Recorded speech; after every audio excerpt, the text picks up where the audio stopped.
Ici l'évangéliste Mario Mascotte qui vous accueille encore une fois à la production de cette vidéo.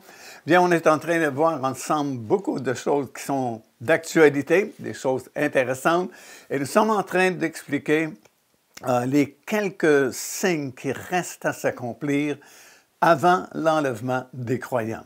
Et c'est vraiment remarquable de voir tous les accomplissements de ces signes qui nous ont été donnés pour nous prévenir de la proximité du retour de notre Seigneur Jésus-Christ, étant donné que la grande majorité de ces signes sont déjà accomplis. Alors, le peu qui reste à accomplir, on le voit de plus en plus, vont s'accomplir rapidement, ce qui nous fait dire que nous sommes très proches, de plus en plus proches de ce glorieux événement, l'enlèvement de l'Église du Seigneur Jésus-Christ. D'abord, nous avons vu qu'il y avait ce grand signe. En fait, c'est une grande prophétie. C'est la prochaine grande prophétie qui doit s'accomplir, l'attaque de Gog et Magog sur les montagnes d'Israël. Encore une fois, l'expression « les montagnes d'Israël » fait référence à la Judée et à la Samarie. Et c'est dans le livre d'Ézéchiel, bien sûr, chapitre 38, chapitre 39, du moins une bonne partie du chapitre 39, que cette attaque est décrite pour nous.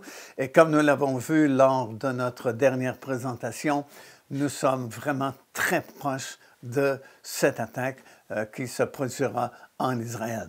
Aujourd'hui, on va examiner un deuxième signe qui n'est pas encore accompli, mais qui doit nécessairement s'accomplir avant l'enlèvement de l'Église du Seigneur, et c'est la formation de ces fameux 10 rois de la fin qui vont se former comme en coalition dans les derniers jours et desquels émergera l'Antéchrist.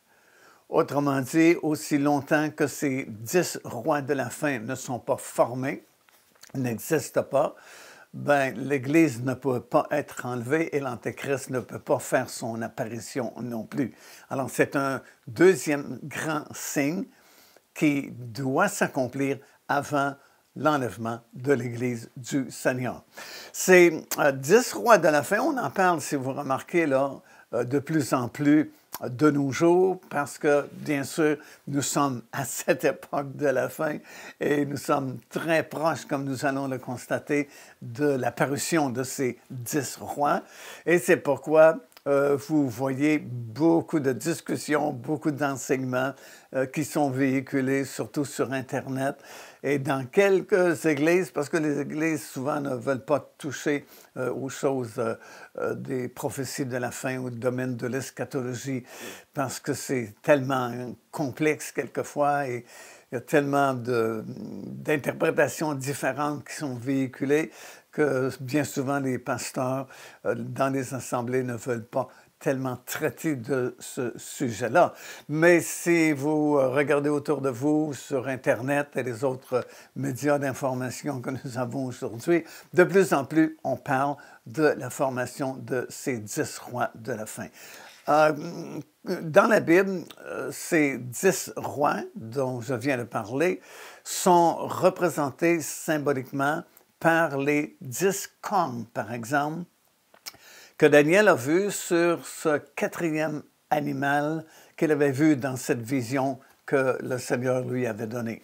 Nous allons parler dans quelques instants de ce songe que le roi de Babylone avait fait à l'époque et que personne ne pouvait interpréter. Et c'est Daniel, finalement, qui a eu l'interprétation de ce songe-là, laquelle lui avait été donnée, bien sûr, par le Seigneur en réponse à sa prière. Et lorsque nous allons parler de l'interprétation que Daniel a donnée du songe de Nebuchadnezzar, nous allons comprendre vraiment que c'était une grande prophétie que Daniel donnait au roi de Babylone à cette époque-là, prophétie qui est accomplie presque à 80 quelques pourcents, puisqu'il nommait par avance des empires mondiaux qui n'existaient pas encore comme empires mondiaux à l'époque, comme devant se succéder jusqu'à l'établissement du royaume de Dieu à la toute fin sur la planète Terre. Mais après que Daniel ait donné cette interprétation du songe du roi de Babylone, il a quand même été intéressé à en savoir davantage. Et si nous sommes intéressés à comprendre davantage, Dieu va nous répondre et Dieu va nous en donner davantage. Si nous ne sommes pas intéressés, c'est tout ce que nous aurons. Mais si nous en voulons plus, Dieu a infiniment plus à nous donner. Et c'est pourquoi, quelques années plus tard, il a eu cette grande vision dans laquelle il a vu 4 animaux. Les 4 animaux, c'était le lion, l'ours, le léopard, et le 4e était indescriptible. C'était comme un animal que Daniel n'avait jamais connu, jamais vu, et il l'a tout simplement décrit comme épouvantable, terrible. Et, dit-il, il avait 10 cornes. Alors, c'est la première référence que nous trouvons dans la Bible à ces 10 rois de la fin qui sont présentés dans cette vision que Daniel a reçue comme 10 cornes qui sont sur la tête du 4e royaume ou la 4e bête que Daniel a vue et qui représentait le royaume ou l'empire de Rome, l'empire romain qui a existé il y a plusieurs années passées. Également, dans le livre de l'Apocalypse, dans le 13e chapitre, nous retrouvons ces 10 mêmes cornes, mais cette fois, elles sont sur cette bête qui sort de la mer. Et dans le 13e chapitre, nous comprenons très bien que cette bête qui sort de la mer au milieu des 7 années de tribulation, c'est l'Antéchrist qui s'empare à ce moment-là du gouvernement et du contrôle mondial, puisqu'on est exactement à mi-chemin au milieu des 7 années de tribulation qui ont été prophétisées dans la parole de Dieu, qui se produiront à la fin des temps et qui provoqueront le dernier grand conflit, la bataille d'Armageddon, et le retour physique et littéral du Seigneur Jésus sur la planète Terre, cette fois-là avec tous ses rachetés de toutes les époques et de toutes les générations. Alors, les 10 cornes qui étaient sur le 4e animal, qui représentait l'Empire romain, nous les retrouvons dans Apocalypse chapitre 13 sur cette bête qui sort de la mer et qui représente l'Antéchrist. Et bien sûr, nous avons vu également ces 10 rois sous la forme de ces 10 doigts de pied de ce fameux songe que le roi Nabuchodonosor, qui était le roi de Babylone à l'époque, avait fait. Une nuit, il avait fait ce songe et à son réveil, le lendemain matin, il se souvenait qu'il avait fait un songe, mais il ne se rappelait plus quel était le songe. Alors, il a demandé à ses conseillers de lui révéler le songe qu'il avait fait et de lui en donner l'interprétation. Alors, bien sûr, ils ont dit, c'est impossible. On peut te donner l'interprétation de ton songe si tu nous dis à quoi tu as rêvé, mais de là à te dire qu'est-ce que c'était le songe, c'est impossible. Il n'y a personne qui pourrait te dire cela. Alors, parce qu'il était roi, il a prononcé une sentence très sévère, disant, je vous donne tant de jours pour trouver quel était ce songe que j'ai fait, sinon, je coupe vos têtes au-dessus de vos épaules. Je ne sais pas si vous le savez, mais c'est une très grande motivation pour chercher très fort c'était quoi ce fameux songe-là. Et Daniel, qui avait été mis parmi le groupe des conseillers au roi, n'était pas là cette fois-là, mais il a entendu parler de la sentence sévère que le roi avait prononcée et il s'est informé à ce groupe de conseillers pourquoi la sentence du roi était-elle si dure, si sévère, et on lui a expliqué la situation. Et Daniel a proposé à ses conseillers de prier son Dieu. Et je suis certain qu'ils ont accepté avec beaucoup d'empressement parce qu'eux, ils n'avaient aucune solution, aucune réponse. Alors, c'est ce que Daniel a fait. Il a prié son Dieu et Dieu l'a exaucé, lui a révélé quel était le songe du roi de Babylone, Nabuchodonosor, et en plus, il lui a donné l'interprétation. Alors, voilà que Daniel s'est présenté devant le roi, et puis il lui a d'abord dit c'était quoi le songe qu'il avait fait. Il lui a expliqué qu'il avait vu une grande statue. Et le roi probablement a dit « Oui, je m'en rappelle maintenant, c'est vraiment cela, c'était une énorme statue. » Et Daniel a continué en disant « Voici l'interprétation que Dieu te donne concernant cette grande statue que tu as vue en songe. » Et il a commencé par la tête d'or de la statue en lui expliquant que la tête d'or lui représentait le royaume de Babylone, le représentait Nabuchodonosor. Alors jusque-là, ça allait très bien. Le roi était sans doute très heureux de savoir qu'il était la tête d'or, parce qu'à l'époque, il était à la tête des nations connues dans ce monde.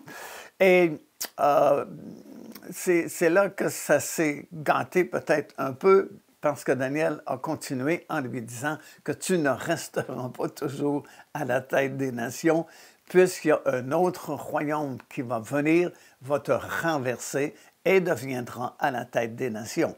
Alors, c'était l'empire des Perses et des Mèdes qui, effectivement, a renversé l'empire babylonien et est devenu à la tête des nations. Mais Daniel continue en lui expliquant qu'un troisième empire mondial viendra, celui du royaume de Chavan. Chavan, c'est l'ancien nom de la Grèce. Et comme nous le savons, selon les conquêtes d'Alexandre le Grand à l'époque, c'est l'empire de la Grèce qui a renversé les Perses et les Mèdes et qui est devenu une domination mondiale. Mais il y a un quatrième empire qui devait venir. C'est celui dont je vous ai parlé au début de cet entretien. C'était l'Empire romain qui était représenté par le quatrième animal dans la vision subséquente que Daniel a reçue. Mais ici, dans l'interprétation du songe, c'est le quatrième empire depuis Babylone. Il n'est pas nommé par son nom dans Daniel chapitre 2, des versets 31 jusqu'à 45, là où nous avons la description de l'interprétation du songe que Daniel a donné à Nabuchodonosor, mais nous savons que c'est l'Empire romain, puisque c'est confirmé par la deuxième série de révélations, comme je viens de vous mentionner, qui a été donnée également à Daniel. Puis, il explique que ce royaume sera divisé, l'Empire romain, représenté par les deux chambres de la statue, mais que dans les derniers jours, il refera surface. Mais cette fois-là, sous une forme différente. Ça ne sera plus un empereur qui siégera à Rome ou du côté byzantin, mais ce sera une association ou une coalition de 10 nations qui se mêleront ensemble, et c'est décrit comme du fer et de l'argile dans le livre de Daniel, qui signifie que ça ne peut pas vraiment tenir longtemps parce que le fer ne se marie pas très bien avec l'argile. Et c'est présenté comme les 10 doigts de pied de la statue. Et ces 10 orteils ou 10 doigts de pied de la statue du songe de Nabuchodonosor, c'est la même chose que les 10 cornes qui étaient sur le quatrième animal dans la deuxième vision que Daniel a reçue. Et ce sont également les mêmes 10 cornes qui apparaissaient sur cette bête qui va sortir plutôt de la mer au milieu des 7 années de tribulation. Alors, les 10 cornes du quatrième animal, les 10 cornes de la bête qui sort de la mer et les 10 doigts de pied représentent toujours les mêmes 10 rois qui se formeront en coalition à la fin des temps. Et comme il est écrit, c'est dans Daniel chapitre 7 et au verset 8, parce que Daniel a été vraiment intrigué par ces 10 cornes qu'il a vues sur ce quatrième animal. Et en examinant attentivement ces 10 cornes, il a vu une petite corne qui est sortie du milieu de ces 10 cornes. Et on apprend dans le reste du 7e chapitre du livre de Daniel que cette petite corne était un symbole de l'Antéchrist qui, selon ce texte-là, c'est dans Daniel chapitre 7 et au verset 8, émergera de ces 10 rois de la fin. Alors, en conclusion, il faut nécessairement que ces 10 rois existent avant que l'Antéchrist puisse paraître, confirmer son alliance de 7 ans, qui seront finalement les 7 années de tribulation, et avant que l'Église soit enlevée aussi. Nous en parlerons encore plus en détail dans notre prochaine production.